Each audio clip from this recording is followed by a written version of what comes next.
Hi guys, ഇന്ന് നമ്മൾ ഒരു മാജിക്കാണ് കാണിക്കുന്നത്. അതിനായി ടിഷ്യൂ, സ്കെയിൽ, പെൻ, സ്കെച്ച്, പിന്നെ ഒരു പ്ലേറ്റിൽ വാട്ടർ, അത്ര തന്നെയാണ് വേണ്ടത്.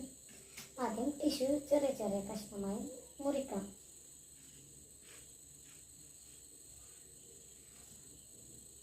ഞാൻ മുറിച്ച് കൊടുക്കുന്നുണ്ട്.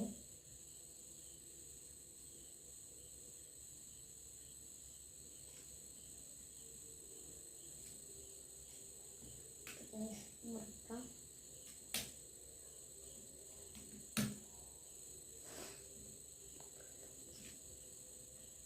ഞാൻ കുറേ മുറിച്ച് കൊടുത്തിട്ടുണ്ട്. കുറേ ആയി. ഇനി ഇതിലേക്ക് നമുക്ക് വേണ്ട സ്കെച്ചിൽ കളർ കൊടുക്കാം. ഇന്നൊരു ബുക്കിംഗ് മേലെ വെച്ചിട്ടുള്ളത്. ബാക്കി വീഡിയോ പാർട്ട് 2 കാണാം.